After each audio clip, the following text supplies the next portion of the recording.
Hello everybody! For this week's project, I really wanted to make a rag quilt because I think it would make a great picnic blanket and I think it would be cute and cozy. If you enjoyed the video, make sure to like and subscribe.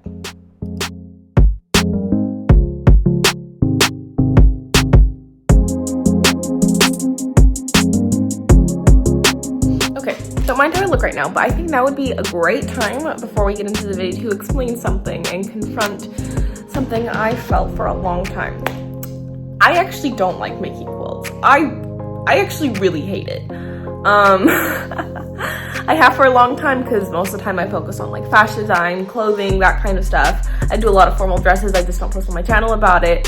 And whenever anybody would hear, it's like, oh, you sew, like, what do you make? Do you like make quilts? I'm like, no, I don't.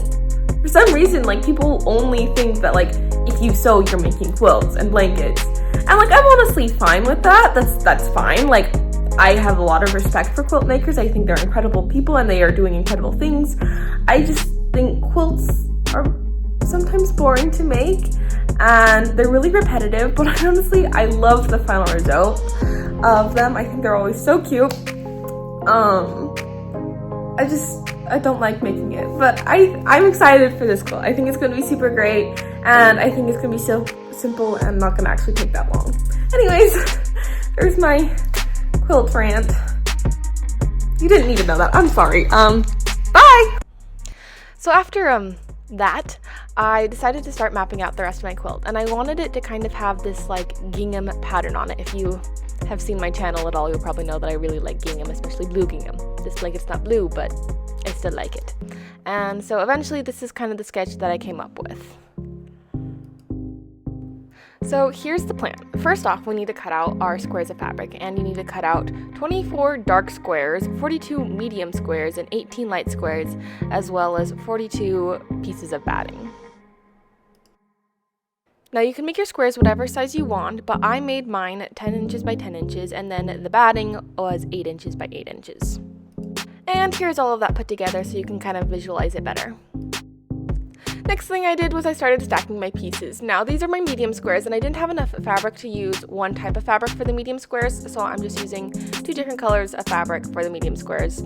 If you're using the same fabric, just make sure you're stacking the same color fabric on top of each other.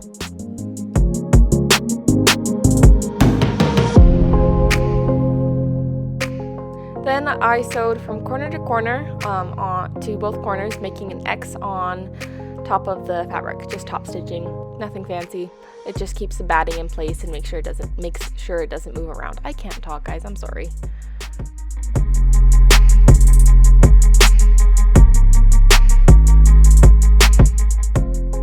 Once you have finished sandwiching your batting in between all 42 of your squares and sewing down, this is what it should look like. And at this point, I'm just laying my pieces out and trying to see what I want it to look like.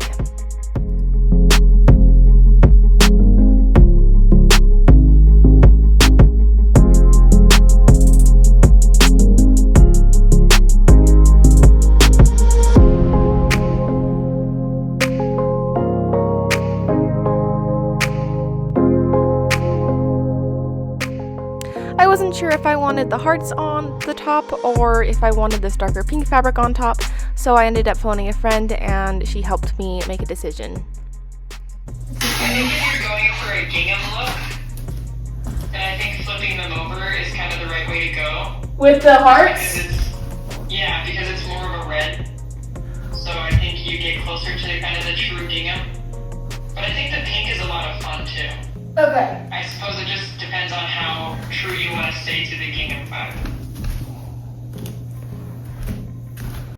Ultimately, I decided that she was right, and I decided to flip all of the squares over so that the hearts were facing up.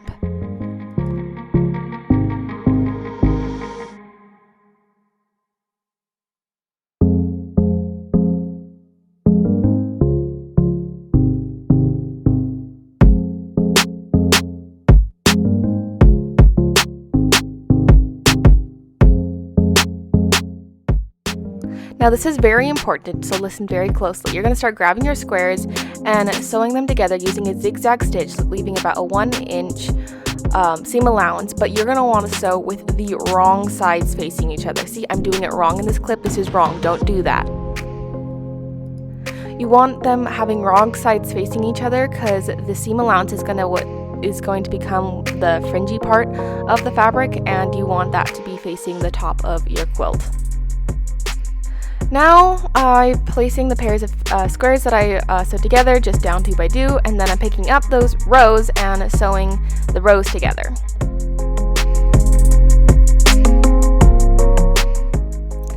And once you've sewn all the rows together, you're going to pick them up and pin them together, making sure that the seams line up nicely so that the squares line up in the end once you're done sewing them together.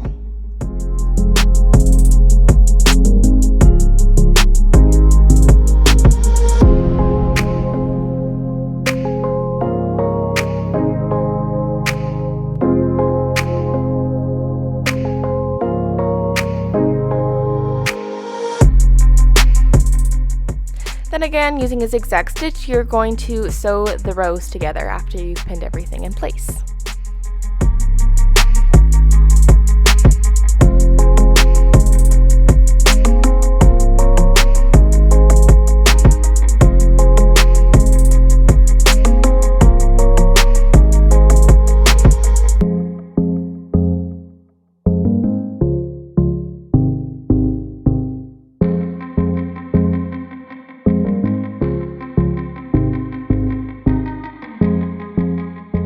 And once you've done all of that, this is what the blanket should look like. The last thing we need to do is do a zigzag stitch all along the outer edge of the fabric, because we still need to have a zigzag stitch that's going to hold everything together along the very outer edge.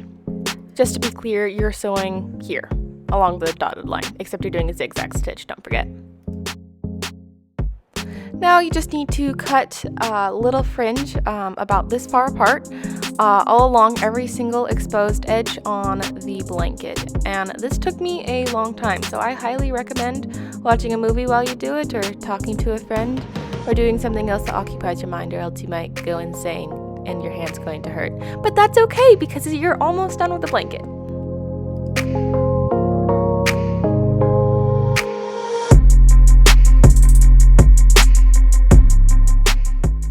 Alright, so this is what the blanket looked like after I'd cut all the fringe. And I wasn't quite finished with it yet. The fringe didn't quite look fluffy yet. It was just kind of dead and sat there stiffly. So to fix that, I just threw it in the washing machine. And once it was done washing and drying, the blanket was completely finished.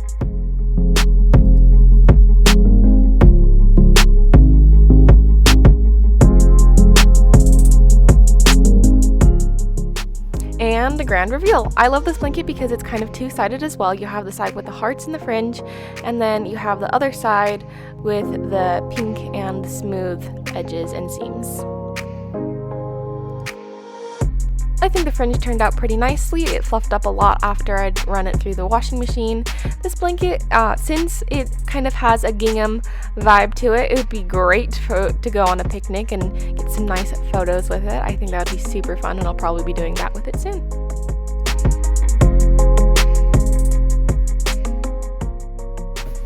Alright, before we go, I just wanted to say one last thing. If you aren't subscribed to my channel, make sure you do, because even if you didn't like the video, you can leave a comment down below about what you would prefer to see or what you would change, and I can work on that for you. I love to hear feedback from you guys, and I honestly just want to do my best.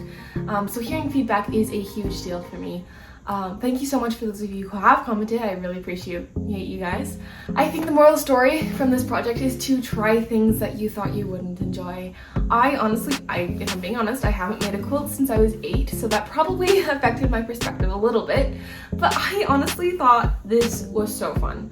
I think it's so cute, and it's perfect for summer. Like, you can go on, I'm planning on going and having a picnic with my friends with this very soon. Yeah, I thought it was great. I really enjoyed it. I hope you guys enjoyed watching me do it. If you enjoyed the video, make sure you check out the rest of the videos on my channel, where I just show you different projects that I do because I like to make things. Thank you so much for watching, and I hope you have a fantastic rest of your day.